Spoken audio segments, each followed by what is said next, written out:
Bonjour, bonjour. Tu m'entends, Émilie? Ok, Maryse. Kachina est là aussi. Sans caméra, c'est parfait. Bonsoir, Kachina. Vous m'entendez là? Je vous entends pas, moi. Est-ce que quelqu'un pourrait me parler déjà pour me donner une idée? Hey, hey, bonjour Euh, Manu.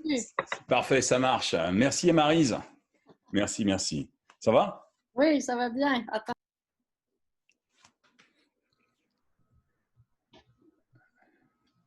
Bon. Ça va, Amélie? Oui, ça va super bien. Parfait. T'es coupé plus court que moi. Est-ce que c'est que tête rasée, hein? Belle expérience? Quelque chose ou non? Merci Justin. Oui, super expérience. J'étais très, très prête. Ça faisait des années que j'y pensais. Et puis, Bonsoir, Sophie. voilà, Ok. 24 heures avant, j'ai vu l'annonce pour le grand rassemblement, pour le défi Oui. de croisé, premier rassemblement virtuel. Et j'ai dit, OK, on saute, on y va. Et voilà. Et on est parti. Et puis j'ai regardé ça. Je ne sais pas si j'ai vu en direct en fait.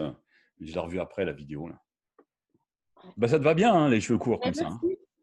Merci. Merci. Tu vas apprécier l'été. Oui, tout à fait. Tu vas apprécier l'été. C'est cool. Salut Marie. Est-ce que Marie, ça marche? Est-ce que tu m'entends, Marie?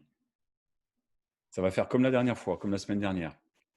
Marie, toi, écoutez, moi.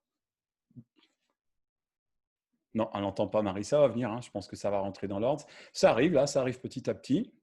Ça fait plaisir de voir ce monde. Bonsoir Sophie, ça va bien?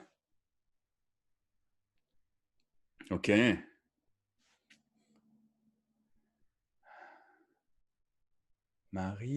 Maryse. Alors, Kachina, est-ce que je la connais, Kachina, ou pas? Ça, c'est la question que je me pose. Est-ce que Kachina était là la semaine dernière? En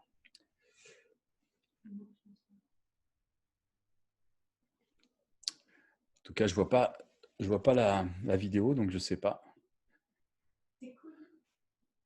Stéphane Duval arrive aussi. Ok, c'est cool ça. Bonsoir Stéphane, bonsoir Tatiana. Ah, puis il y a une main en dessous là. C'est qui la main en dessous? C'est la tienne, Stéphane, qui est arrivé comme ça? Ah, ok. Bon, Marie, Marie, je sais pas, va falloir faire un effort, Marie. Hein. Ça a marché la semaine dernière. Faut faire pareil. Faut faire la même chose. Bon, comment s'est passé cette semaine pour ceux qui étaient là la semaine dernière? Oui, j'ai lu le message, hein, Tatiana. J'ai lu. Je n'ai pas répondu, mais j'ai lu. C'est très intéressant. C'est fort intéressant. Hop, j'ai personne qui arrive encore. On avait du monde la semaine dernière. Un peu moins de monde. Alors n'oubliez pas, hein, vous pouvez mettre vos micros, vous pouvez poser vos questions, vous pouvez parler. Vous pouvez écrire aussi, il y a un chat qui est juste là. Donc n'hésitez pas à écrire vos petits mots. Pernille, peut-être voir avancer la lumière. Hein. Vous me voyez bien, vous, la lumière est correcte? Oui, ça on te voit très bien. Ouais, eh ben, ça suffit, si ça va bien comme ça. C'est Ouais. une lumière, chérie. Après, je vais être une lumière, puis je vais les faire rêver. Oh, le prétentieux. Non, je rigole. Hein. On reste cool. Pour ceux qui me connaissent, vous savez que c'est la matière première de l'accompagnement, c'est l'humour, pour défaire un petit peu tout ça. Bien, eh ben, écoutez, ce qu'on va faire, on va peut-être commencer quand même. Il y a une vingtaine de personnes d'inscrits, donc on va voir un petit peu ce que ça donne. Bonsoir à tous, très content de vous voir. Tiens, je connais la dame qui vient de s'asseoir aussi. Bonsoir madame, bonsoir Pernille. Donc, je connais un petit peu tout le monde. Tout le monde a fait un peu d'hypnose hein, jusque-là. Bon, ouais. Amélie, oui, bien sûr. Hein, maintenant, elle est praticienne en hypnose aussi. Ok. Donc, on va parler un petit peu du. Ah, Marie lève la main. Marie veut parler? À mon avis, elle n'a pas vu. Marie, c'est la dame qui se tient le visage comme ça avec ses lunettes. Voilà. Donc, hop, on va baisser la main. Parfait. Vous pouvez lever la main, vous avez vu, si vous voulez parler. N'hésitez pas à poser des questions. Je vais essayer de relever un gros défi ce soir. Ce gros défi, c'est de vous parler du sommeil en 1 heure. Et parler du sommeil en 1 heure, c'est assez compliqué parce qu'on pourrait faire des jours sur le sommeil. Mais c'est toujours important de comprendre un petit peu comment fonctionne le sommeil. Quel est le symptôme du sommeil? Quels sont les symptômes du sommeil? Qu'est-ce que ça peut entraîner? et puis comprendre que le sommeil, c'est le médicament gratuit, hein, qui peut soigner énormément de choses, si ce n'est pas tout. Je ne vais pas rentrer dans la santé, hein, bien sûr, ce que les médecins ne peuvent pas faire, mais le sommeil, on pourra parler aussi du somnifère. Avant de passer par le somnifère, il y a du travail à faire, et en auto-hypnose, on va le faire, ou alors en technique comportementale, hein, cognitivo-comportementale, hein, ce qu'on appelle le TCC. D'ailleurs, les médecins le revendiquent aujourd'hui plutôt que de passer par le somnifère. On en parlera tout à l'heure. Donc, je vais d'abord vous parler un petit peu du sommeil. Vous avez vu, j'espère que sur YouTube, j'ai fait un cabinet public en présentiel il y a peut-être 3 ou 4 ans. Donc, ça a beaucoup évolué depuis, mais les techniques, beaucoup de techniques restent bonnes pour ça. Donc, un cabinet public où j'ai expliqué vraiment ce que c'était que le sommeil. Il y a eu des techniques, comment fonctionne le sommeil et quelles sont les astuces aussi pour aller chercher le sommeil. Pour moi, le sommeil, je vais vous en parler, n'est qu'un symptôme. C'est un symptôme d'une résurgence d'une problématique. Si on ne dort pas, s'il n'y a pas de problème médical derrière tout ça, eh ben, c'est qu'on a des symptômes, et ces symptômes, on verra, sont souvent héréditaires, c'est des croyances qu'on peut avoir. Ça peut être du stress, ça peut être de l'anxiété, ça peut être ce que vous voulez, vous mettez le mot que vous voulez dessus. Mais le sommeil n'est qu'un symptôme sur une problématique. Alors, le sommeil, en fait, c'est quoi? C'est une zone cérébrale, hein, qui va baisser en intensité. C'est notre cerveau qui va baisser en intensité. Et c'est ce cerveau en baissant en intensité qui va nous emmener dans un état différent. On va parler de cet état différent. Ce qu'il faut savoir, c'est qu'en 75 ans, on va dormir environ 25 ans. Je ne sais pas si vous voyez. 25 ans, on va dormir pendant jusqu'à 65 ans. Et ça correspond, faites le calcul vous-même, à un tiers de notre vie. Et pendant ces 25 ans qu'on va dormir, on va passer un tiers de son temps à rêver. On va rêver. Donc, on sait que le sommeil est d'importance extrême. On peut vivre sans exercice. On peut rester un mois sans manger. Mais on peut rester que 10 jours sans dormir. Hein. Autrement, c'est la mort. Donc, on voit déjà que le sommeil a une importance extrême. Il est même plus important de dormir que de faire du sport ou de manger. On va parler un peu de ces temps de sommeil aussi, de comprendre que beaucoup de maladies aujourd'hui pourraient être pas résolues, mais aidées dans cet accompagnement si le sommeil est bon. D'ailleurs, aujourd'hui, il y a des entreprises aux États-Unis qui ont compris ça. Hein. Aujourd'hui, on nous parle de quoi? On nous parle de l'alcool, on nous parle de la drogue, on nous parle de plein de choses, mais on ne nous parle pas du sommeil. Le sommeil a un rôle énorme dans les accidents de la route, du travail et professionnel. C'est incroyable le sommeil, l'importance que ça peut avoir. Et il y a des entreprises qui offrent à leurs salariés qui sont d'accord une montre intelligente. Sur cette montre intelligente, tous les soirs, ils vont mettre en place leur système de nuit. Donc, il va y avoir une dose, on va savoir combien de temps il a dormi. S'ils ont dormi moins de 7 heures, ils sont pénalisés, dans le sens où ils n'ont pas de prime ou d'augmentation. Si pendant un mois, ils dorment 7 heures par nuit, mais pas de moyenne, hein. Ça ne veut pas dire qu'on va dormir 3 heures une nuit, puis le week-end, on va dormir 12 heures. Non. Il faut que toutes les nuits aient minimum 7 heures, ils ont des primes. Parce qu'ils se sont rendus compte que les personnes qui dormaient étaient beaucoup plus performants, beaucoup plus calmes, beaucoup plus à l'écoute, et avaient une capacité de pouvoir travailler que les autres n'avaient pas en manque de sommeil. Donc le sommeil, c'est vraiment hyper important. Ça va traîner des troubles et des maladies extrêmes sans le sommeil. Donc il y a un gars qui est mort là, j'ai vu ça il y a 3 semaines, je crois, un gourou, un je ne sais pas quoi, qui disait que lui, il est mort à 75, 78 ans et qu'il n'avait jamais dormi. Voilà, donc je ne sais pas. Je ne sais pas si c'est réel, je ne pense pas que c'est réel. Hein. Maintenant, s'il fallait croire tout ce qu'il y a dans les journaux, ça serait inquiétant, mais c'est à se poser la question. Comme celui qui dit qu'il a vécu sans jamais manger. Notre corps a besoin, hein, la nourriture est de l'essence pour notre corps, donc ne pas manger et se nourrir de lumière, moi je veux bien, mais je voudrais vraiment le voir pour pouvoir accepter ce genre de choses. Donc, qu'est-ce que c'est que le sommeil? Le sommeil est un état actif, hein, un processus neuronal qui contrôle le sommeil. C'est un système de restauration, notre sommeil. Ça va nous permettre de récupérer, de consolider nos acquis. Parce que sachez que les acquis que vous avez, vos apprentissages, si vous ne dormez pas, vous ne pouvez pas les enregistrer. Vous ne les retenez pas, ces apprentissages-là, et vous n'êtes pas capable de faire cette fameuse défragmentation qui est nécessaire dans les apprentissages. On en parlera un petit peu tout à l'heure au niveau du sommeil, dans le cycle, comment on va faire un apprentissage. Et ça va nous démontrer d'ailleurs l'importance du sommeil pour les bébés. Hein, les bébés, vous savez, je regarde en même temps ce que j'admets des gens en même temps qui rentrent, là, qui arrivent. Donc, c'était l'heure du repas, je sais au Québec, excusez-moi, mais j'ai commencé à 6h30. Donc, un bébé dort beaucoup. Pourquoi est-ce qu'un bébé dort beaucoup? Parce que le bébé a tous ses apprentissages à faire, c'est toute liaison neurologique. Pendant qu'on dort, le cerveau va faire des liens, et on verra tout à l'heure sommeil REM ou non REM. Pendant une période de ce sommeil-là, les apprentissages, donc les neurones vont se lier de ce qu'on a vu ou on a appris dans la journée. Mais avant qu'ils se lient, il va falloir que notre cerveau il fasse le ménage. C'est-à-dire que pendant la première partie de la nuit, notre cerveau sert de pelleteuse. On va descendre dans les apprentissages au niveau des hémisphères. Tout ce qu'on connaît déjà et qui va être remplacé par quelque chose qu'on a appris dans la journée, le cerveau il va le retirer. Il va le retirer pour pouvoir mettre à la place les nouveaux apprentissages.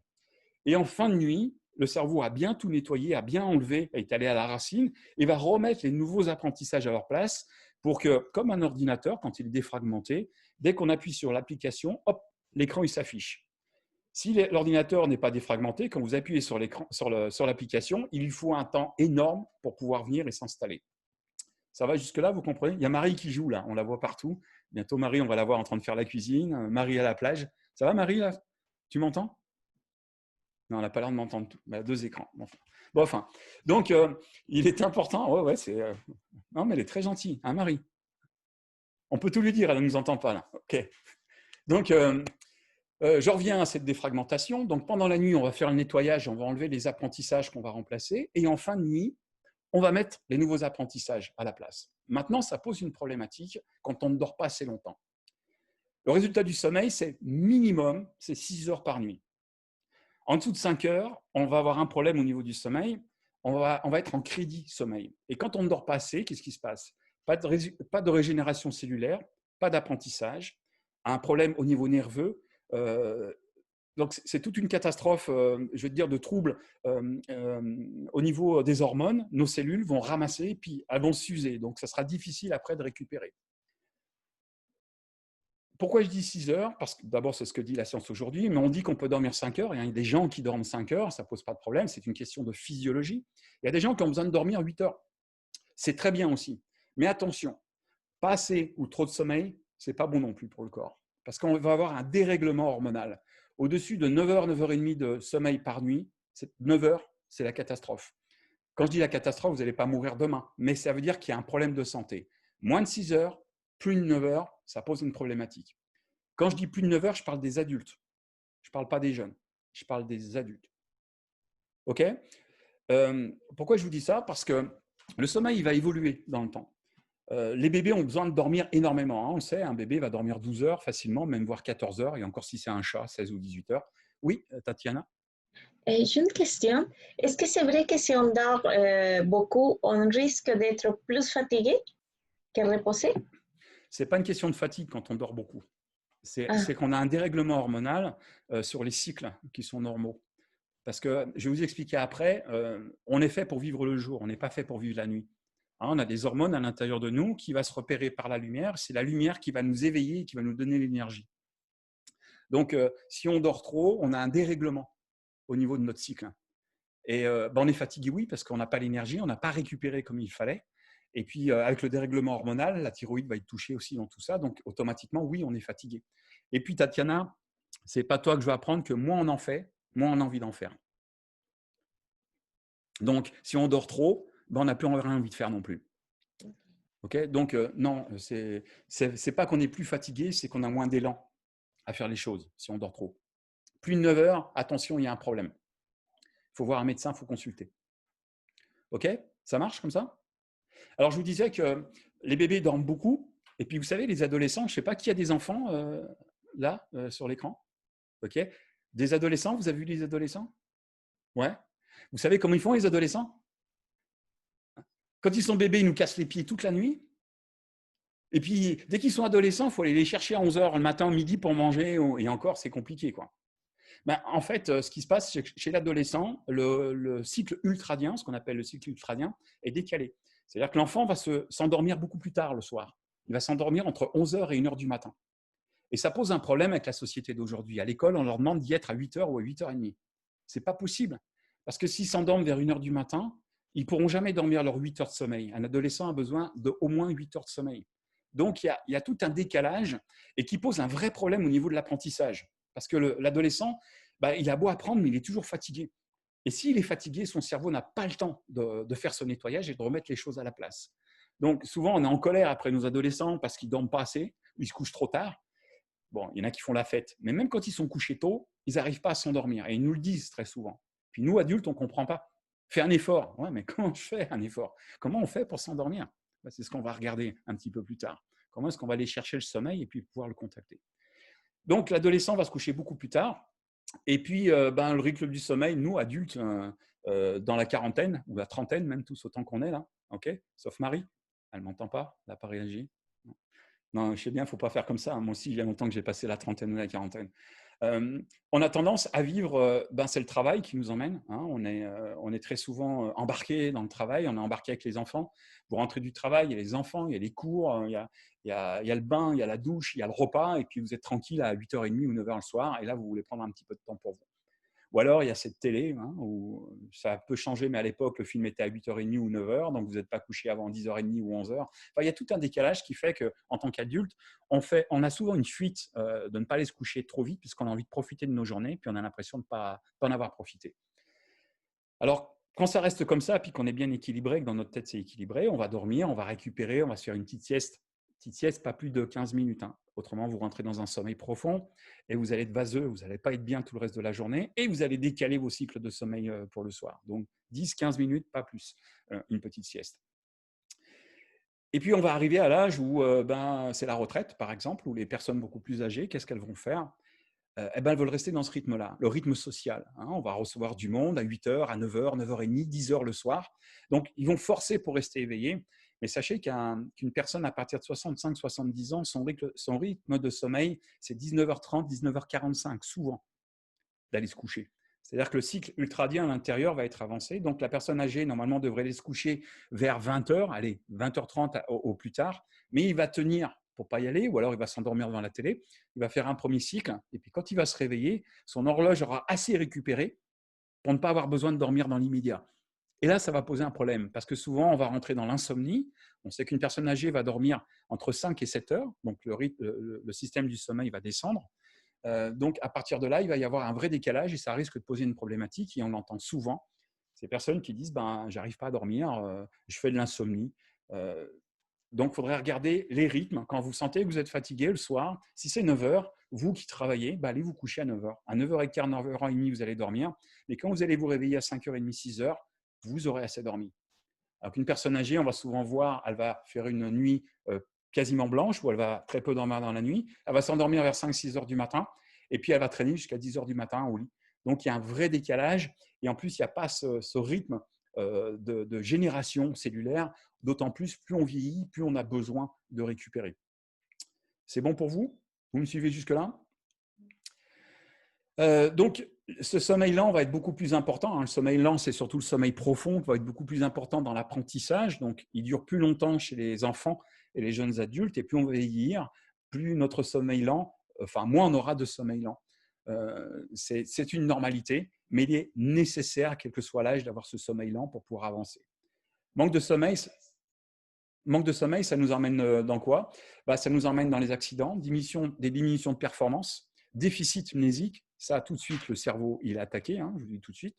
Changement d'humeur et instabilité, du stress, de l'anxiété, de la perte de mémoire. Et sur du long terme, on va être embarqué dans quoi? Dans de l'obésité, du diabète, des maladies cardiovasculaires, diminution du système immunitaire, développement, dépression, suicide, enfin, voilà, la panacée, la totale, tout pour être heureux, quoi. Et souvent, c'est dépression. S'il y a un burn-out par-dessus, alors là, c'est la catastrophe. Et souvent, les gens se disent waouh, heureusement qu'il m'est arrivé ça parce que j'ai compris qu'il fallait que je vive dans l'instant présent et que je profite de mon moment. Voilà, donc n'attendez pas d'en être là pour pouvoir réagir de ce côté-là. Marie fait des photos. Non, Marie, elle n'a pas le son et j'essaie de le dire. Alors, le rôle du sommeil, c'est quoi? C'est la régulation du métabolisme, hein, ce qu'on appelle gluconique, hein, réserve énergétique, nettoyage du système nerveux, liquide céphalorachidien, hein, parce que là, on a un nettoyage qui se fait dans le cerveau.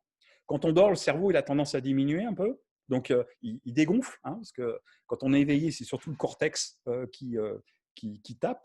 Il va chercher les résultats, ses souvenirs ou ses apprentissages dans les deux hémisphères, mais le cerveau est assez gonflé.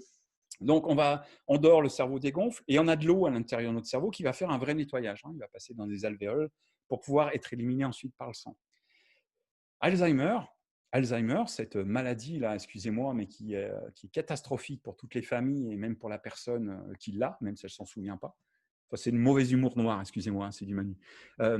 Alzheimer, si on dormait, on pourrait justement aider à faire ralentir, à diminuer l'Alzheimer. Parce que l'Alzheimer, c'est quoi? C'est des plaques, hein, c'est des plaques c'est la saleté, c'est du calcaire en fait, le cerveau ne se nettoie pas. Donc, c'est des plaques qui vont arriver, puis qui vont se coller les unes les autres, et puis qui vont faire des espèces de croûtes qui vont couper les neurones qui doivent passer, qui sont liés. Et ben, ils vont les séparer, puis il y a des plaques qui vont se mettre. Donc, il n'y aura plus d'impulsion électrique, d'où la perte de la mémoire. Donc, en dormant, on a ce nettoyage qui est important à faire et qui est indispensable à la vie et à la survie. Ça va? Oui? J'essaye de faire vite, parce qu'il y a plein de choses que vous verrez sur l'autre. Puis en même temps, depuis, j'ai appris plein de choses aussi. Donc, je pense que c'est intéressant de faire évoluer justement et pas de rester bloqué sur des croyances. Dans la régulation du sommeil, on a deux processus. On a le processus circadien qui dure environ 24 heures.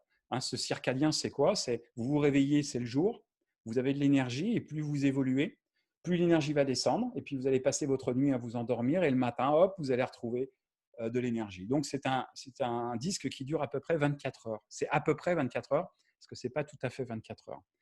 Ce cycle circadien peut être intéressant quand vous allez voyager avec des décalages horaires. On va le retrouver juste après. Je vais revenir dessus.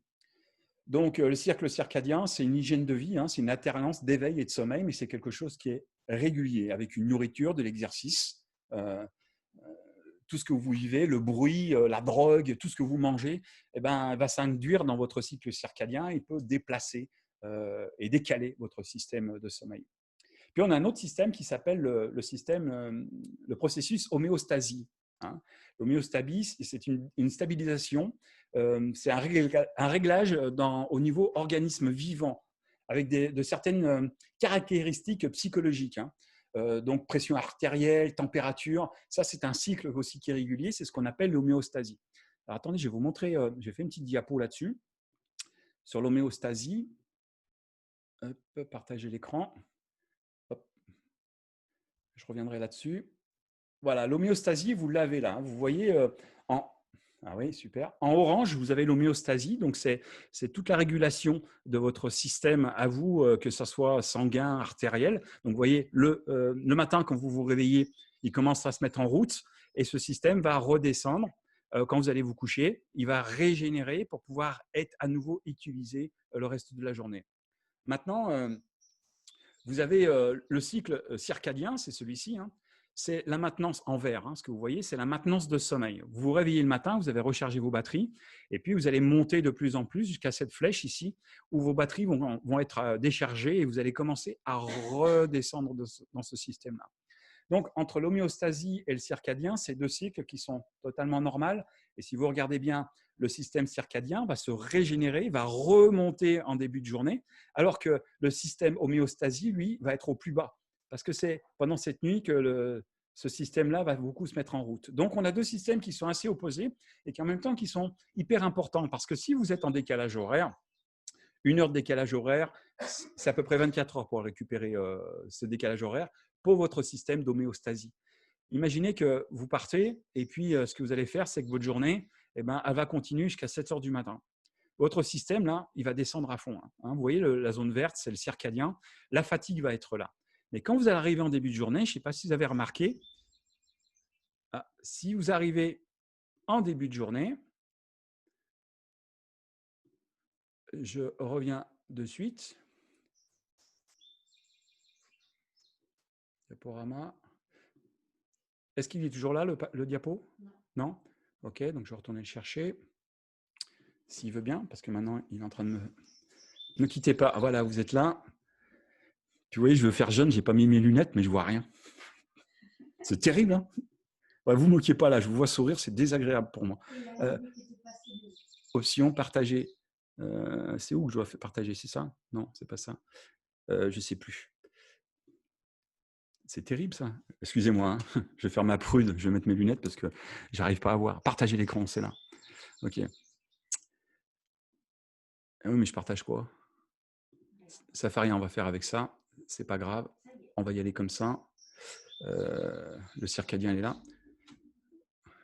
Vous revoyez le schéma là? Donc, si vous regardez ce schéma-là, vous allez aller dans un pays, vous allez vous coucher, vous allez vous coucher à 7 heures. Non, vous allez voyager toute la nuit, puis quand vous arrivez, le soir, il est 7 heures du matin dans le pays d'où vous venez, mais là-bas, il est 10 heures du matin. Donc, il va y avoir une problématique, ou 14 heures, on va dire, 14 heures. Et vous avez passé une nuit blanche, vous arrivez, il est 14 heures. Donc, quand vous allez arriver là-bas, votre système d'homéostasie va être au plus bas, mais votre système aussi circadien va être au plus bas. Mais là, vous allez avoir une recrudescence d'énergie qui va durer à peu près 1 heure, parce que votre système circadien, il va vous mettre en alerte en vous disant « Tiens, c'est le jour, donc je dois être réveillé ». Donc, c'est pour ça que le décalage horaire est plus difficile quand on va à l'est que quand on va à l'ouest. Hein, c'est ce qui se dit généralement. Est-ce que c'est une réalité? À vérifier. C'est vrai que pour moi, c'est plus facile le décalage horaire en venant au Québec qu'en allant travailler au Maroc. Au Maroc, j'ai plus de mal à me remettre du décalage qu'ici au Québec. Donc, voilà, c'est plus facile en allant à l'ouest qu'en allant à l'est. Donc, je confirme. Ça, c'est ma partie à moi. Juste pour rebondir encore, tout à l'heure, je vous parlais des âges, hein, vous pouvez voir.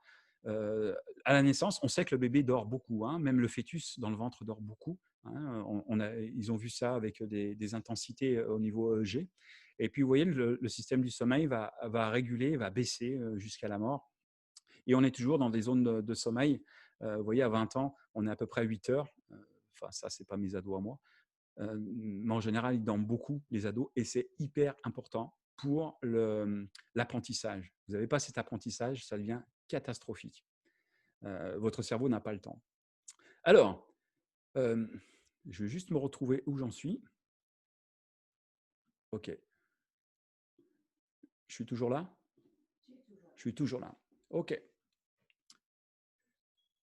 Alors, je vais continuer avec cette diapo. Là, ce que j'aurais aimé, c'est vous mettre le diaporama. Diaporama, lire à partir des diapositives actuelles. Il est là, plus le diapo? Ouais.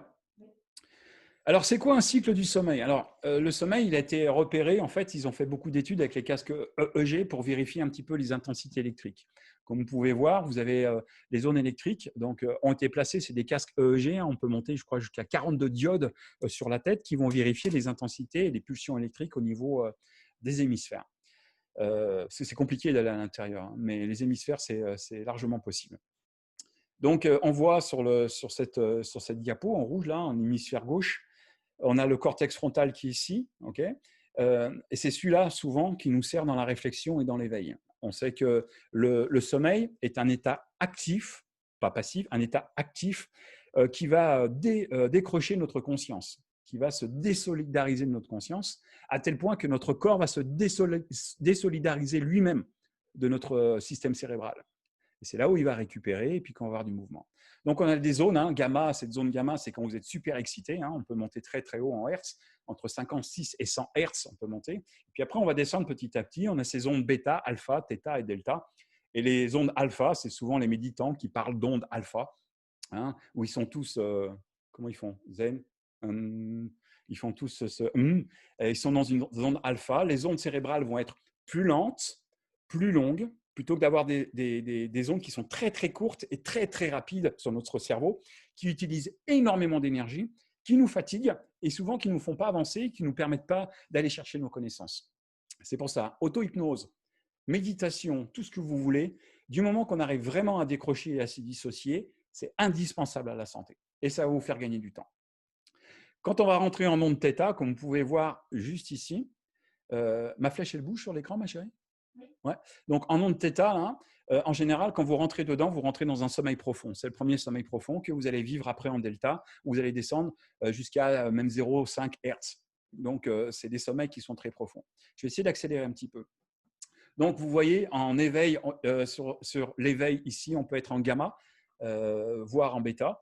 Et puis, on va descendre petit à petit. Là, on est en alpha. On va descendre en bêta petit à petit. On va descendre de plus en plus. Les ondes cérébrales vont être de plus en plus longues, de plus en plus lentes, vont traverser les deux hémisphères pour aller rejoindre notre système limbique, qui est juste là, derrière la tête. Et puis, dans ces 4 stades, en fait, il y a 4 stades. Ils n'appellent pas ça comme ça, mais pour moi, il y a 4 stades. L'éveil calme est un stade aussi, hein, dès qu'on a fermé les yeux. On a le stade 1, que moi j'appelle le stade 2, le cycle 2, hein, qui va nous rentrer, donc c'est un petit peu décalé.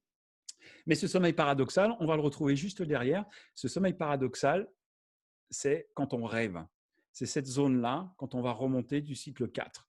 Attendez, j'ai pas autre chose de plus simple là? Je me suis mal pris sur cette histoire. Je vais reprendre pour que vous compreniez bien.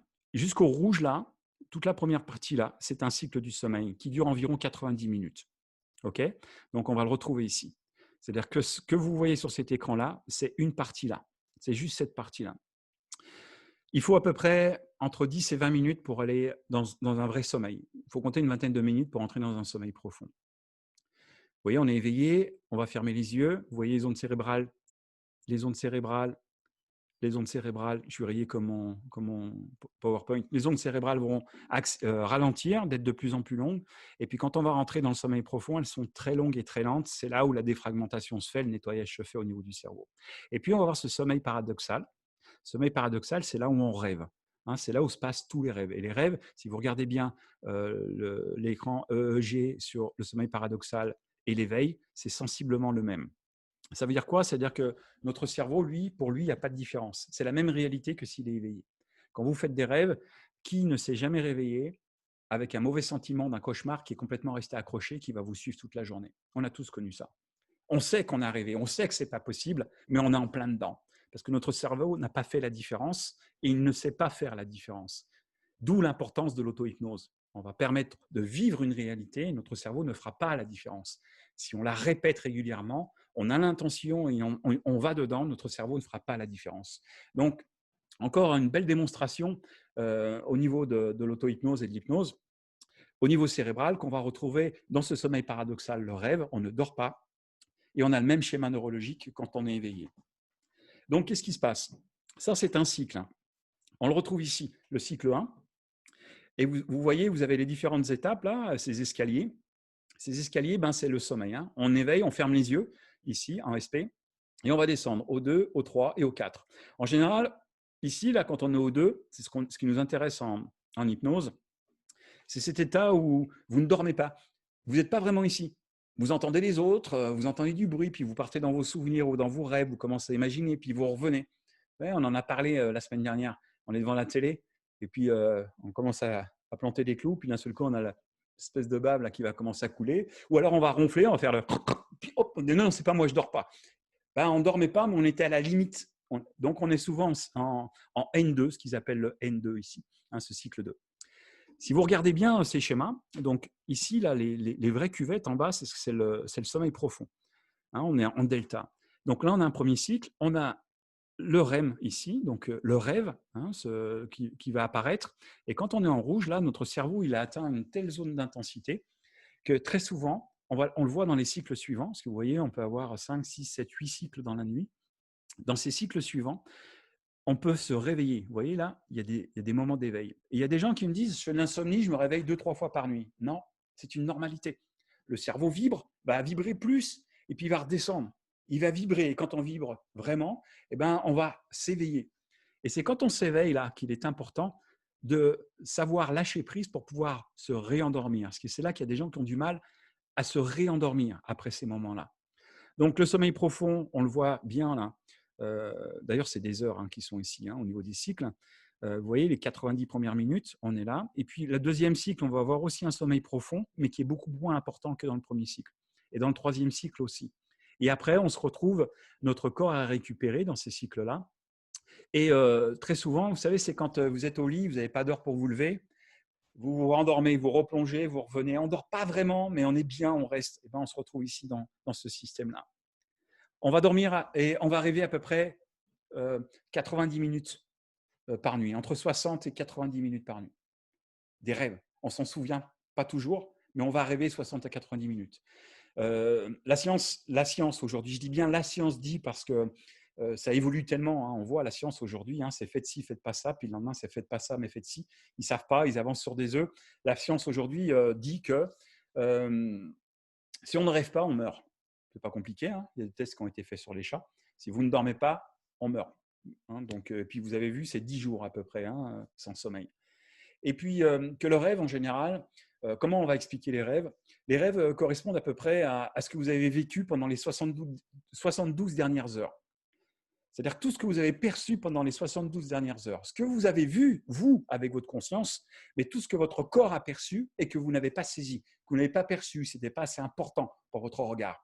Donc, pendant ces 72 heures, votre cerveau, lui, capte tout ce qui se passe, que ce soit les sons, que ce soit des images, que ce soit des émotions, que ce soit des ressentis, des vibrations, tout ce que vous voulez, il le capte. Et pendant la nuit, qu'est-ce qu'il fait? Il trie. Et c'est pour ça que souvent, nos rêves n'ont ni queue ni tête, parce qu'il va aller chercher ce qu'on a vu le premier jour qui n'a rien à voir avec le troisième jour, mais à ce moment-là, l'image, elle est là, donc il y a un lien qui se fait. Donc, c'est pour ça que souvent, les rêves n'ont pas vraiment de raison d'être, et pourtant, les rêves vont jouer sur nos émotions. Tout ce qui est stress, anxiété, inquiétude vont renforcer ou stigmatiser des rêves et nous emmener dans des difficultés qui sont beaucoup plus profondes. Donc, ça a une réalité sur les 72 heures, mais ça va donner aussi notre état cérébral, notre état psychologique, le rêve. Puis il y a plein d'autres indices, mais on ne va pas en parler ici, de ces indices-là. Je ne vais pas trop rester là-dessus. Voilà, je ne veux pas trop… Hop, je vais arrêter ça. Oui, oui, Perni.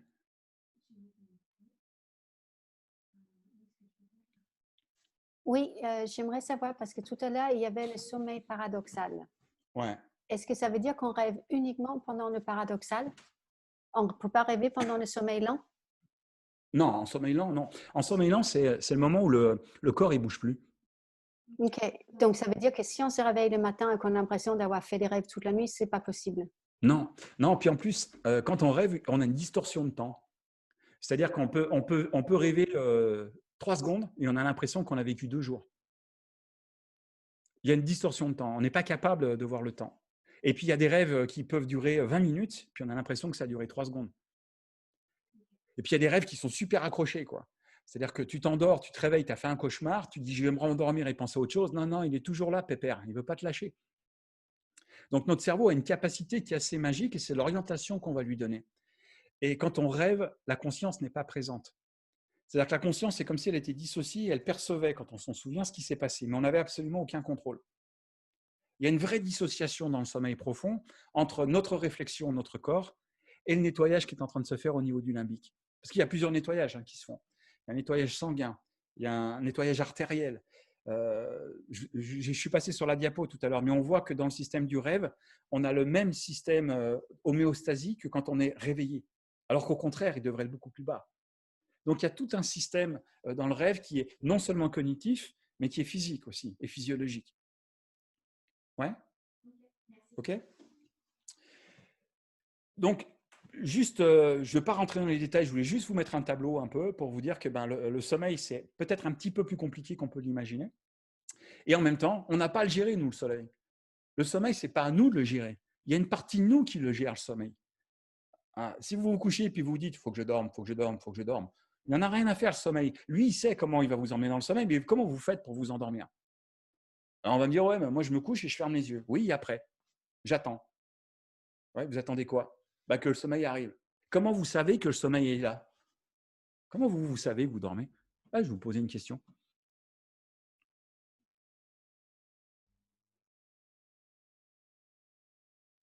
Quelle Tu veux solitude. savoir si on sait quand on dort? Quel moment de solitude, vraiment. Merci, ma chérie. C'est quand je t'entends plus ronfler. Désolée. Bon, allez, c'est bon. C'est bon. Je le sais quand je me réveille le lendemain matin. Et voilà, c'est ce que je dis tout le temps. On sait qu'on a dormi quand on se réveille le matin. Donc, on ne sait pas comment on dort. On ne sait pas quand on digère. On sait quand on digère, mais on ne sait pas comment on digère. On ne sait pas comment on marche. On a une idée, on veut aller là-bas, mais comment on fait pour aller là-bas? Un pied devant l'autre, mais comment on fait pour mettre un pied devant l'autre? Quel tendon, quel muscle? Tout ça, c'est notre système limbique. C'est ces automatismes qui sont installés. Et le sommeil est un automatisme aussi qui est complètement installé. Beaucoup me disent je dors mal depuis toujours. OK. Depuis toujours. Ouais. Quand vous étiez bébé, ah non, il paraît que j'étais un gros dormeur. OK, donc ce n'est pas depuis toujours. Notre système sait dormir. C'est nous qui avons l'impression de dormir.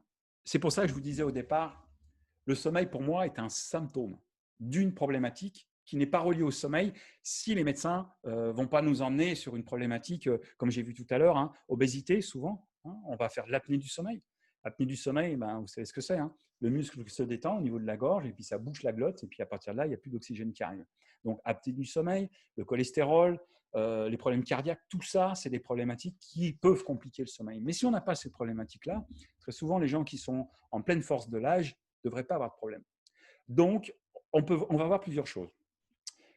Le sommeil, ça peut être un problème de nourriture. Vous regarderez la vidéo, hein, l'autre vidéo. Il est clair que si vous mangez trop le soir, la digestion, elle va vous ralentir. De la même manière, si vous buvez le soir de l'alcool ou trop d'alcool, ça va vous ralentir. De la même manière, si vous faites du sport 2 à 3 heures avant de vous coucher, votre corps il n'est pas prêt à dormir. Vous lui avez envoyé toute l'adrénaline, l'endorphine, le temps que ça se calme, à partir de là, vous allez pouvoir dormir. Donc, c'est une vraie gestion de santé et holistique hein, pour le sommeil. Donc, nourriture, alcool, attention, drogue, vous faites ce que vous voulez, mais attention, ça n'aide pas. Et quand je vous parle de drogue, je vais vous parler aussi des somnifères. Tous les médecins que je vois aujourd'hui qui m'envoient leurs patients qui ont des problèmes de sommeil, ils me les envoient avant de leur donner des somnifères. Le somnifère est un excitant. C'est une drogue, le somnifère, qui va exciter le cerveau. Il excite le cerveau, mais il aide à partir dans un sommeil qui est plus ou moins léger. Enfin, il y a une chute rapide dans le sommeil, mais il n'y a pas un bon sommeil. Il n'y a pas de nettoyage, il n'y a pas de réparation, il n'y a pas d'apprentissage, il n'y a pas de repos. Donc, le somnifère, il va faire gagner une rapidité à aller dans le sommeil, mais le sommeil va être très mauvais et ne serait pas récupérateur. Donc, en plus, comme c'est de la drogue, bah, il y a une dépendance qui s'installe. Et il ne faut jamais arrêter, si vous prenez des somnifères, arrêtez comme ça. Il faut voir avec le médecin. Il faut vraiment travailler sur cette dépendance et il y a tout un travail à faire au niveau du somnifère. Alors, je ne dis pas qu'il ne faut pas de somnifère. Hein. Ne me faites pas dire ce que je n'ai pas dit. Pour certaines personnes, il est nécessaire, en urgence vitale, de prendre un somnifère pour commencer à aller récupérer ou régénérer un minimum son corps. Mais ça ne suffit pas. Il faut faire un vrai travail à côté. Et le travail, c'est quoi? C'est un travail de croyance comportementale, travailler sur le stress, l'anxiété. Et ça va changer toute la vie. Et moi, j'ai pris conscience que je travaille beaucoup avec des personnes qui ont réussi souvent dans la… Enfin, réussir, ça ne veut rien dire, mais qui ont des responsabilités en emploi et familial. Et ils sont tellement exigeants envers eux-mêmes qu'ils se mettent une telle pression qu'ils ont du mal à lâcher. C'est souvent des gens qui sont dans le perfectionnisme, qui sont dans le regard des autres, qui est très important pour eux. Donc, comme ils recherchent à toujours être bien, ils ont peur d'oublier ou autre, eh ben, la moindre inquiétude, ça va être une montagne. Et quand ils se couchent le soir, qu'est-ce qui se passe? Le corps, le corps se détend, il faut qu'il s'occupe. La tête, il faut qu'elle s'occupe. Donc, elle commence à passer, à ressasser. Important, si vous avez quelques difficultés pour le sommeil, c'est le soir, avant de vous coucher, vous prenez une feuille de papier et vous notez tout ce que vous avez dans votre tête. Tout ce que vous allez faire demain matin, tout ce que vous allez penser, vous notez tout. Il faut vider votre tête. Si vous ne videz pas votre tête dans l'idée d'aller vivre un bon moment, votre cerveau, il n'a pas de place pour aller chercher un bon moment. Donc, il est important de tout poser par écrit. Vous allez vous rassurer parce que vous n'oublierez pas, c'est écrit sur le papier. Et vous allez faire de la place. Votre corps va retrouver un calme et une détente parce qu'il ne sera pas tendu par le stress de peur d'oublier ou de ne pas faire. Donc ça, c'est quelque chose qui est hyper important. Hein, première chose. Donc, on a parlé alcool, on a parlé nourriture, on a parlé sport. Il faut en faire dans la journée du sport. Hein. Et quand je parle de sport, vous n'êtes pas obligé d'aller faire des triathlons. Hein. J'en vois trop qui sont incapables de monter un étage à pied quand ils vont travailler. Hein. Oubliez l'ascenseur. Ça a l'air de rien, un étage à pied. Mais si vous le faites tous les jours, ça va déjà vous donner de l'énergie et petit à petit, vous allez en faire plus. Donc, on commence petit pour aller grand. On ne commence pas grand parce qu'on se dégoûte, sinon on ne le fera plus jamais parce qu'on s'est fait mal. Donc, c'est une question d'intelligence derrière tout ça. Et donc, ce que je vous disais, c'était quelles sont vos problématiques en ce moment qui pourraient vous empêcher de dormir? Ça, c'est vraiment à travailler, c'est à poser sur papier, c'est à réfléchir. Les problématiques que vous avez aujourd'hui, ce n'est pas vos problématiques. Ces problématiques appartiennent à quelqu'un d'autre, à une partie de vous qui les a créées. Vous me connaissez? Une grande partie d'entre vous. Vous savez que ce que je dis, les émotions que vous vivez aujourd'hui ne sont pas les vôtres. Ce sont les émotions à une partie de vous qui a vécu à un moment donné et qui a été obligée de trouver une solution, une émotion, une stratégie pour pouvoir vous garder en survie. Aujourd'hui, vous n'êtes plus celui que vous avez été. Donc, il est important de vous dire, je ressens ça, vous le notez pour comprendre d'où ça vient par la suite. Faites-vous accompagner, faites-vous aider, parlez-en avec vos conjoints, parlez-en avec quelqu'un de neutre qui va vous tirer vers le haut plutôt que quelqu'un qui va vous tirer vers le bas. Des spécialistes, hein, au niveau de l'ego, là, à tirer vers le bas, Donc, allez chercher quelqu'un qui va vous aider. Souvent, des croyances héréditaires. Hein, malheureusement, je vois des personnes qui me disent, je les vois en une séance pour une douleur ou pour une autre problématique. Et puis, à la deuxième séance, ils me disent, j'ai vu mon ORL, ils m'ont dit qu'il fallait que je m'habitue, que j'allais mourir avec ça. Donc, je n'ai pas envie de faire l'effort. Alors que ça fonctionne, sauf qu'il ne faut pas partir dans une croyance qui vous empêche d'atteindre quelque chose. Quand vous dites « j'ai jamais dormi », non, il faudrait savoir qu'est-ce qui fait que vous avez commencé à ne pas bien dormir. Première chose, c'était le déclencheur. Le sommeil est un symptôme. Okay ? Derrière, il y a un déclencheur qui entraîne ce sommeil, qui veut vous garder éveillé parce qu'il y a quelque chose que vous n'avez pas compris. Ouais. Moi, j'ai été assez insomniaque. Hein. Moi, j'avais du mal à dormir. On avait un métier où on se couchait très, très tard. On dormait 3 heures, 4 heures par nuit et des fois, je ne dormais pas. Demandez à ma femme aujourd'hui. Hein. Quand on va se coucher, elle me dit « hop, hop, hop », tu me dis bonsoir avant de te coucher. Je suis juste assis dans le lit parce que si je pose ma tête sur l'oreiller et que je n'ai pas l'intention de lire, je crois qu'elle a parlé de mes ronflements tout à l'heure, il ne faut pas 30 secondes pour que ça parte. Ouais. Ça l'embête elle, mais moi, ça m'embête parce que ça me réveille en début de nuit. Donc, à force de travailler sur soi et de trouver la vraie problématique, de définir qu'est-ce qui fait que vous n'avez pas de problème de sommeil. Vous avez quelque chose qui veut vous garder éveillé pour que vous le compreniez. Ça, c'est la première chose. On ne va pas le travailler ce soir. On n'aura pas le temps. Chacun est unique. Maintenant, quand vous avez tout posé sur papier, quand vous avez fait attention à votre digestion, quand vous allez vous coucher à l'heure qu'il faut aller se coucher, parce que si vous traînez devant la télé jusqu'à 11h30, minuit, vous combattez, et puis vous vous endormez 20 minutes sur le canapé, à minuit et demi, 1h, qu'est-ce qui va se passer? Votre organisme aura récupéré pendant 20 minutes. En 20 minutes, la première séance, le premier cycle, vous allez récupérer déjà, vous allez aller en sommeil profond. Donc, vous allez aller en sommeil profond, vous allez récupérer. Donc, dès que vous allez rouvrir les yeux, vous serez moins fatigué. Et vous allez avoir plus de mal à rentrer dans le sommeil parce qu'un cycle, c'est 90 minutes. Donc, vous venez de passer 20 minutes, vous êtes rentré dans le sommeil profond. Vous vous réveillez, vous devriez être encore dans le sommeil profond. Donc, votre corps a du mal à agir. Il y a le système paradoxal avec le REM derrière. Donc, qu'est-ce qu'il fait? C'est que les 60 minutes, 70 minutes qui restent, vous n'allez plus pouvoir vous endormir. OK? Donc, c'est pour ça, allez-y quand c'est le moment. Tout à l'heure, je vous parlais du nettoyage pendant ce sommeil REM. Vous vous souvenez de la diapo qu'on voit beaucoup dans le cycle 1, le cycle 2 et un petit peu dans le cycle 3.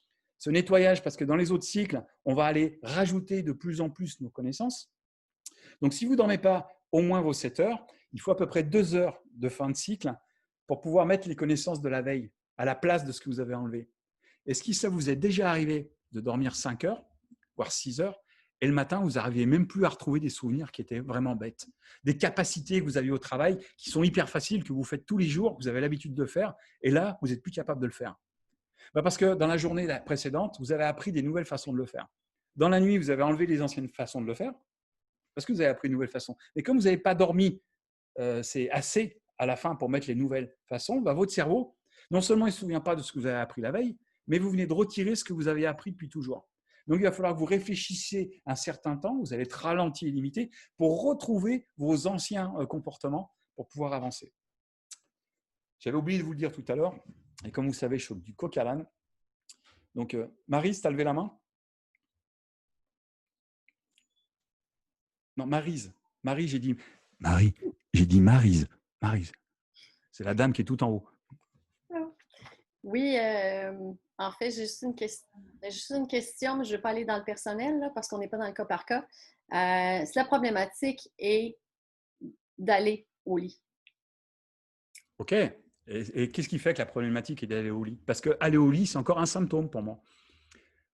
Pour ma part, avec tous les gens que je travaille, votre problématique est une problématique consciente. Mais vos comportements sont inconscients. Donc, qu'est-ce qui fait que tu as une problématique pour aller au lit? C'est quoi? J'arrête pas. Je ne veux pas m'arrêter. T'arrêter de quoi? M'arrêter de faire ce qu'il y a à faire, ce que je suis en train de faire. OK. Qu'est-ce qui fait que tu t'arrêtes pas de faire ce qu'il y a à faire? Bonne question. J'ai peut-être peur de manquer de temps, peur de… De manquer de temps pour faire des choses qu'il ne faut pas que tu t'arrêtes de faire? C'est quoi ces choses qu'il ne faut pas que tu t'arrêtes de faire? Des responsabilités. Responsabilité de… Du travail, des engagements, des... OK. Et qu'est-ce que tu recherches dans toutes ces responsabilités et de tout faire? Qu'est-ce que je cherche? Ben, Alors là, c'est pas compliqué en fait. Là, on est vraiment sur quelque chose qui est très classique, hein, c'est des croyances. Hein. Là, on a une croyance. Hein. On a une croyance, il n'est pas possible d'aller au lit, de m'arrêter pour faire. Donc, ça serait intéressant de définir, c'est quoi ces urgences? Parce que c'est des urgences. C'est oui. quoi ces urgences? Comment est-ce qu'on pourrait recadrer ces urgences? Est-ce que c'est vraiment des urgences? Qu'est-ce qui fait que toi, tu considères que c'est des urgences? Pose-toi ces questions-là. En fait, quand on est dans ces urgences-là, qui ne sont pas des urgences, souvent c'est de la fuite et rien d'autre. Oui, là, on défait le protocole petit à petit pour aller chercher la réalité. C'est quoi cette émotion primaire? Et maintenant, si tu ne fais pas toutes ces choses-là, hein, comme nettoyer ta maison, faire toutes ces choses-là, qu'est-ce qui va se passer? Et c'est quoi nettoyer ta maison? Et c'est quoi une maison propre? Donc, il faudrait tout reprendre là, et tout remettre en place pour se rendre compte que tu es dans une stratégie, en fait. Oui. Et là, on retravaillerait sur la stratégie. Okay. Ouais. Oui, ça me parle. J'ai l'impression que c'est une stratégie à défaire, à déconstruire. Mais de toute façon, notre tête, il est bourré de stratégies. Nous avons à peu près entre 5 et 1% de conscience de ce que nous faisons. On a 95%, à peu près 95-98%, on ne sait pas ce qu'on fait. On n'en a pas conscience. C'est des automatismes. Ces automatismes, c'est quoi? C'est des stratégies.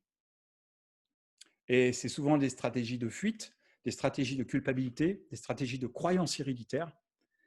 Donc, c'est important justement de voir quelqu'un qui va t'aider peut-être à te défaire de ces stratégies-là pour pouvoir avancer. Ça marche? Tu comprends? Ouais. Donc, c'est pour ça que c'est assez… c'est très contextuel. La personne qui est en face de nous va toujours avoir une problématique. Ça se ressemble, pour moi, c'est toujours la même chose. Hein. Symptômes, émotions, besoins. Quelle que soit la problématique. Quand vous avez compris ça, vous pouvez tout travailler. Et Milton Erickson pouvait travailler avec des Asiatiques qui ne parlaient pas anglais et lui ne parlait pas un mot de chinois parce qu'il avait compris. Symptômes, lui, il repérait l'émotion par le non-verbal et puis il allait travailler avec du visuel, du toucher, des mots ou un ton de voix pour voir comment ça allait se transformer, hein, pour transformer l'émotion qui allait transformer l'état. L'émotion, c'est que je suis en colère, je suis stressé. Je parle, je suis stressé. Petit à petit, je suis détendu. Si je suis détendu, c'est que je suis calme. Donc, il repérait par le non-verbal et par ses approches pour pouvoir juste observer ce que disait le non-verbal sans se soucier de ce que faisait la conscience. Ouais, c'est bon? C'est bon. Je sais, je vous avais dit en 1 heure, c'est vraiment c'est hyper compliqué, mais ça fait rien. On a fait déjà un bon tour. Moi, ce que je voudrais, c'est vous donner des trucs. Avec tous les trucs que je vous ai donnés là, le fait de reprendre votre alimentation, le sport et tout ce que je vous ai pu vous dire jusqu'à maintenant. Maintenant, qu'est-ce que vous allez faire? Parce que c'est bien facile de faire de la place dans son cerveau. Hein. On sait que le cerveau ne supporte pas le vide. Donc, si vous faites de la place, vous enlevez des problèmes, qu'est-ce que vous allez mettre à la place? Des problèmes. Voilà. Freud, il faisait de l'hypnose et il avait pris conscience que quand il enlevait des pathologies, derrière surgissait une nouvelle pathologie. Donc, Milton Erickson a bien démontré ça plus dans les années 30-40, que quand il enlevait une problématique, il fallait mettre autre chose à la place de cette problématique. Le cerveau ne supportait pas le vide. Donc, si vous enlevez vos problèmes, si vous notez tout ce que vous allez faire demain, et bien là, c'est temps de mettre des belles choses à l'intérieur pour laisser votre imagination vous emmener dans un état de sommeil, de calme et de détente. Alors, pour faire très, très court, l'idée, c'est quoi? On n'est pas du tout dans de la méditation. Un jour, il faudrait que je prenne le temps. C'est hyper compliqué de défaire la méditation et de l'auto-hypnose. Pour ma part, la méditation est un état présent de bien-être en faisant attention à tout ce qu'on perçoit, aussi bien au niveau de notre corps et sur notre tour. C'est-à-dire qu'on est dans l'instant présent. Voilà, c'est l'instant présent. Maintenant, il y en a qui parlent d'auto-hypnose en méditation guidée. La méditation guidée va plus ressembler à l'auto-hypnose. Mais il est important dans cet état, c'est que la personne, à un moment donné, elle lâche prise. C'est-à-dire qu'elle ne nous écoute plus. J'ai beaucoup de clients qui me disent « Excusez-moi, je n'ai pas tout entendu ce que vous avez dit. » J'espère. Parce que si elle entend tout, elle est dans son cortex frontal, elle est dans sa conscience. Et moi, je veux aller travailler là derrière, dans le système limbique. Donc, il faut que la personne, elle décroche. Il faut qu'elle pense à autre chose. Et au niveau cérébral, on va le voir. On ne peut pas vivre une auto-hypnose. Là, on est éveillé. Okay, on ne peut pas vivre une auto-hypnose. Je descends en transe, je fais une transe, et je remonte. Ça n'existe pas. Cérébralement, ce n'est pas possible. On ne peut même pas le faire dans la nuit quand on dort. Notre cerveau, il va faire quoi? On va descendre en transe. Vous avez vidé votre tête. Vous vous couchez, vous vous brossez les dents, et là, avant de vous coucher même, vous commencez à penser à quelque chose que vous aimez. Un endroit où vous étiez en vacances, qui existe peut-être ou pas, que vous pouvez inventer. Projetez-vous peut-être dans une imagination débordante. Allez, retrouvez-vous, je ne sais pas, moi, pour ceux qui aiment la plage à Cuba, pour les autres à Stoneham ou je ne sais où, à la montagne, tout seul auprès d'un arbre, en tailleur, en ce que vous voulez, et vous commencez à imaginer. Et plus vous allez imaginer avec les sens, quand je parle des sens, c'est sensoriellement, visuel, auditif, kinesthésique, pourquoi pas gustatif même, et auditif, vous allez entendre les oiseaux, vous allez entendre la musique que vous aimez, vous allez vous laisser entraîner. Et là, quand vous commencez à vivre ça, vous allez dire à votre inconscient, mais franchement, vous allez lui parler, vous allez lui dire, écoute, moi j'ai fait ce que j'avais à faire dans ma journée, maintenant c'est à toi de travailler. Emmène-moi dans le sommeil des rêves. C'est tout ce que vous avez à faire. Si vous commencez à vouloir contrôler le sommeil, ça ne marchera jamais. C'est votre imagination qui va vous emmener ailleurs. On va faire. Vous avez vos deux mains? Ouais. Je vois qu'il y en a qui ont des crayons. Alors, vos deux mains, vous allez les poser soit sur la table, soit sur vos genoux. Vous allez poser votre main droite et votre main gauche sur la table ou sur les genoux. Le genou droit, la main droite, le genou gauche, la main gauche. Vous pouvez inverser. Hein. Mettez la main droite sur le genou. Non, ne changez pas. C'est plus simple. Main droite sur la jambe droite et main gauche sur la jambe gauche. Et vous allez faire attention à vos mains qui sont posées et à vos doigts qui sont posés sur vos jambes. Vous pouvez garder les yeux ouverts, vous pouvez les fermer si vous voulez vous concentrer encore plus. Et alors que je suis en train de vous parler et que vous avez la main droite sur la jambe droite, la main gauche sur la jambe gauche, vous allez faire attention à quelque chose de particulier. Toute votre attention va être sur vos deux mains et pourtant il y a une main qui est différente de l'autre, comme s'il y avait une main qui attirait plus votre attention. Demandez-vous si cette main elle est plus lourde, plus légère, peut-être plus grosse ou plus petite que cette autre main sur cette autre cuisse. Comme si cette main qui était plus lourde avait quelque chose à vous dire. Elle voulait attirer votre attention pour vous emmener quelque part. Vous savez, c'est cet endroit qui pourrait surgir, là, à l'intérieur de votre tête, vous ramener, vous aspirer. Cet endroit où vous êtes calme, en toute sécurité, sans aucun jugement. Je ne sais pas si vous avez des images ou si vous flottez au milieu d'un vide agréable. Si le silence vient vous chercher. Ou si c'est la musique et les oiseaux.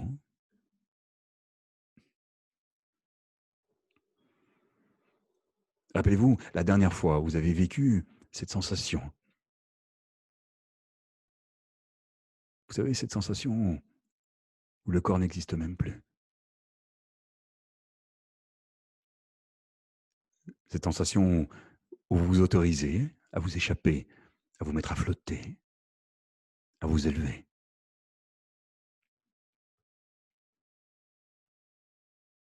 Dans cet endroit que vous pouvez choisir ou laisser choisir en toute sécurité. Alors que le corps se détend de plus en plus, c'est cette main, peut-être plus lourde, plus agréable, qui pourrait vous emmener encore plus loin.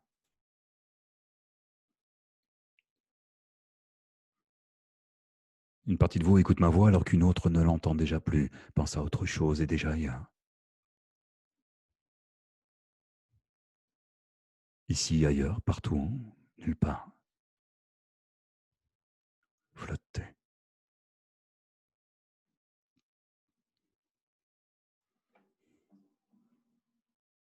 Ça peut être si simple, si facile.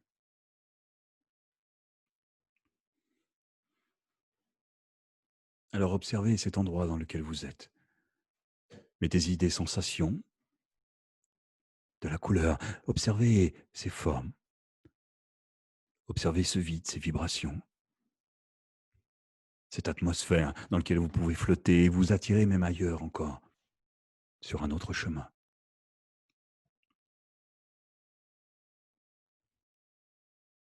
chemin qui pourrait encore vous emmener ailleurs.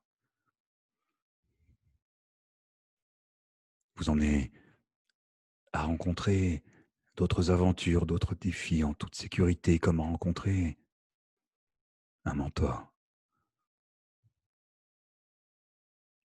Peut-être vous-même dans quelques années. Apporter des réponses à des questions que vous ne vous êtes même pas encore posées.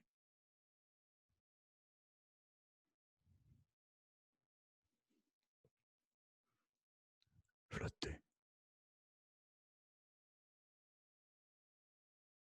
Le corps en profite pour récupérer son énergie, son bien-être, se remettre en place pour pouvoir s'aligner de nouveau dans le calme et la détente lorsque vous allez revenir dans quelques instants. Mais avant ça, prenez des points de repère où vous êtes. Observez votre respiration.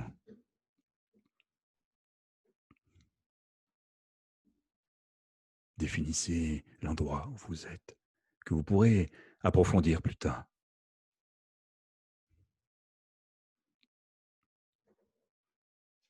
Ce n'est qu'un début. Un simple début.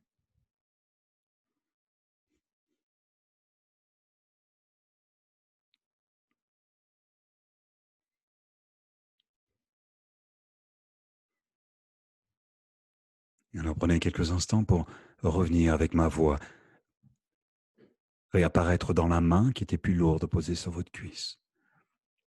Observez-la et laissez cette énergie remonter à l'intérieur de vous. Retrouvez une énergie particulière, commencez à bouger les doigts, les mains. Avalez votre salive, puis prenez une profonde inspiration pour ouvrir les yeux et revenir avec moi, ici et maintenant, avec toute l'énergie nécessaire pour continuer cette soirée. Ok.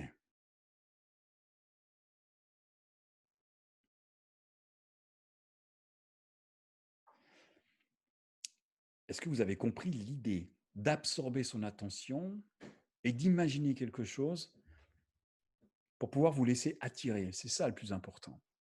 Ça va devenir très fort quand vous allez prendre conscience de ce que vous êtes en train de faire et vous allez vous observer en train de le faire. Ce qu'on appelle des triples dissociations.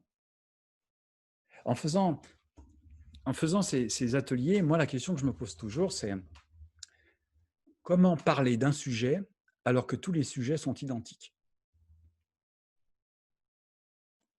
Et c'est ça. Ça, c'est ma question. Comment parler d'un sujet alors que tous les sujets sont identiques? Notre cerveau, pour lui, la seule chose qui existe, c'est celle qui le regarde. Si vous regardez que vous ne dormez pas, vous ne dormirez pas. Si vous regardez quelque chose que vous aimez, vous allez le vivre. Quand vous regardez quelque chose que vous aimez manger, vous l'avez là sous les yeux, vous avez faim, vous commencez à saliver. Votre cerveau, lui, il l'a vu, a imaginé qu'il est en train de le manger et la première chose qui se passe dans la digestion, c'est la salive. Vous n'avez rien mangé, pourtant le cerveau salive. Ça veut dire que pour lui, vous avez déjà commencé à manger. La seule chose qui existe, c'est celle que vous regardez. Je l'ai dit la dernière fois, vous avez mal au doigt, vous êtes coupé, prenez un marteau, tapez-vous sur le genou. Vous n'allez plus avoir mal au doigt. Vous allez penser qu'il y a votre genou qui va vous faire mal. Ou quelqu'un qui ne vous aimait pas. Plus vous allez la regarder, cette personne que vous n'aimez pas, plus elle va vous énerver. Si vous faites ce qu'on appelle une hallucination négative en hypnose, à partir de là, vous allez transformer la perception émotionnelle de l'instant que vous êtes en train de vivre. Donc, c'est ce qui me gêne de mettre des titres dans des ateliers parce que, je vous rappelle, quelle que soit la problématique, c'est un symptôme. Derrière le symptôme, il y a une émotion et derrière cette émotion, il y a un besoin. Et si vous définissez ce besoin, il n'y a plus de symptômes. Donc, travailler en auto-hypnose, c'est apprendre à se laisser aller de plus en plus avec des astuces, des trucs que vous allez retrouver. Mais ça ne suffit pas, autrement ça s'appelle de la méditation. C'est-à-dire que vous allez trouver un moment calme, vous allez vous régénérer, mais ça ne va pas vous équilibrer sur une application qui ne vous permet pas d'avancer. Donc, pour ma part, la grosse différence, c'est ma perception, la méditation, on va aller vivre un instant, on va retrouver de la zénitude, du calme, mais on ne va pas changer un fonctionnement, on ne va pas observer un fonctionnement, on ne va pas laisser faire cette partie qui sait. Ça va? Ouais. Qu'est-ce que vous auriez envie de me dire là? Sur ce que vous avez appris? Qu'est-ce que vous allez faire avec ça?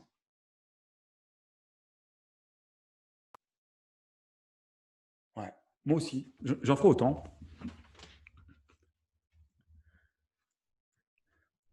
Sérieux, qu'est-ce que vous avez appris? Quelqu'un veut s'exprimer ou pas? Oui, Perny? Bah, que dans n'importe quel... je sais pas, il me manque un mot d'un seul coup, mais comme quoi que c'est important de savoir lâcher prise à n'importe quel moment. Parce que si on ne lâche pas prise, ça veut dire que, comme tu viens de dire, bah, ça veut dire qu'on focus sur quelque chose qui nous gêne et du coup, ça s'amplifie. Donc, Ouais. je pense que la base de tout, c'est de lâcher prise. Le lâcher prise, ça s'apprend parce que nos fonctionnements et nos stratégies nous empêchent souvent de lâcher prise. Tu sais, bah, c'est pas toi que je vais apprendre. Dans mes formations, les deux premiers niveaux, en fait, c'est toutes les bases de l'hypnose, mais c'est toutes les bases du fonctionnement cérébral. Donc, le langage, le vocabulaire, nous, on va mettre en place. Parce que nous, on se parle.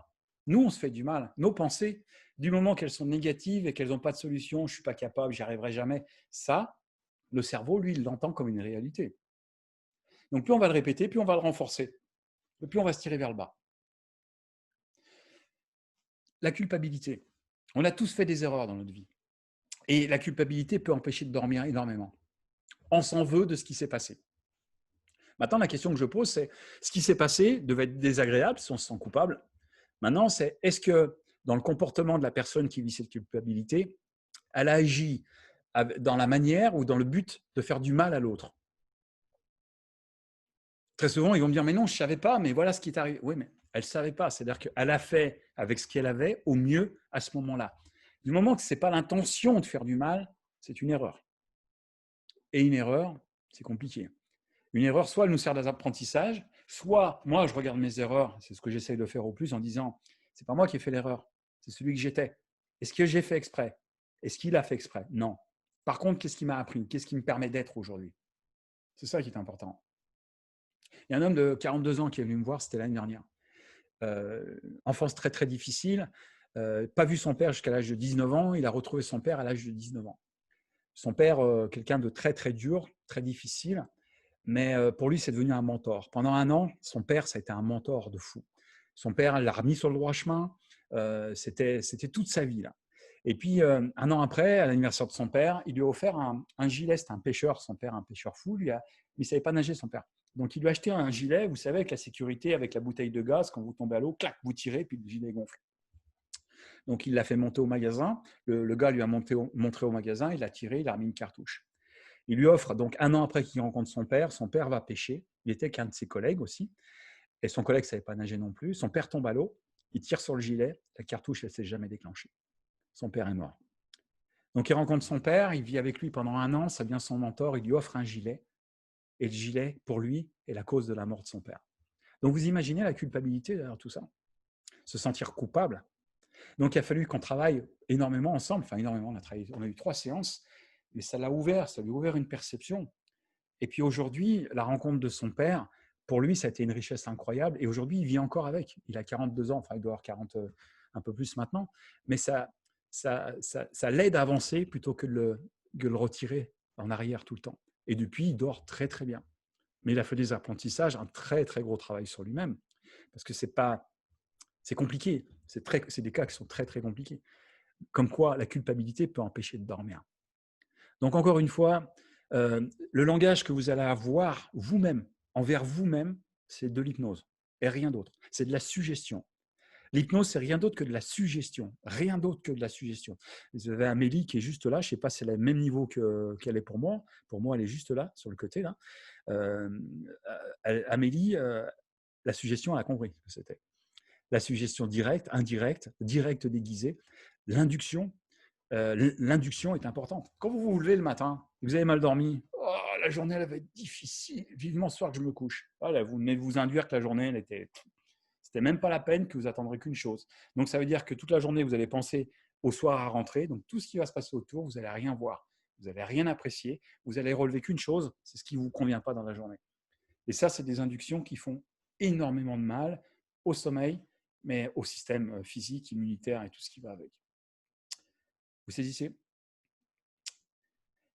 Voilà, écoutez, en 1 heure, je vous en ai donné beaucoup. Donc maintenant, reprenez les choses les unes après les autres. Celle-ci, je suis arrivé à l'enregistrer, parce que l'autre fois, l'enregistrement n'était pas parti sur celle de la semaine dernière. Je vais la mettre sur mon forum, sur mon site internet emmanuelsabouret.com. Il y a sous blog, il y a forum. Et sous forum, je vais la mettre cette petite vidéo, si vous voulez y retourner pour regarder un petit peu. Ça marche? Bon, bah écoutez, ça m'a fait plaisir. Merci Amélie. Ça m'a fait plaisir de partager ça avec vous. J'espère que vous allez avoir des outils que vous allez pouvoir avancer avec. Et puis, la semaine prochaine, ce sera certainement la dernière de l'été. Je vais parler de la douleur. Mais encore une fois, je vais vous parler de la douleur. Il va falloir définir ce qu'est la douleur. Est-ce qu'elle est médicale ou est-ce qu'elle est ces fameuses douleurs que moi je récupère au niveau des médecins qui ne sont pas justifiées par la médecine? Eh bien, la douleur est un symptôme. Derrière le symptôme, il y a une émotion qui cache un besoin. On revient toujours à la même chose. N'oubliez jamais ça pour vous. Quel que soit le problème que vous avez, c'est un symptôme. Et derrière ce symptôme, vous vivez une émotion. Elle vous convient ou elle ne vous convient pas. Elle vous convient, amplifiez-la. Elle ne vous convient pas, demandez-vous c'est quoi que vous avez besoin. Quel est votre besoin qui n'est pas comblé? Ça marche? Bon, ça a été Merci. un grand plaisir. Bon, Merci beaucoup. on a tenu 1h10. Merci. Merci. Merci. Avec grand plaisir, profitez-en. Et puis Merci. apprenez l'auto-hypnose. L'hypnose n'existe pas, je vous le dis tout de suite. Suggestion, induction. Au grand plaisir, belle soirée. Et Bonne puis, si vous voulez, soirée. à la semaine prochaine. Au revoir. Au revoir. Bye.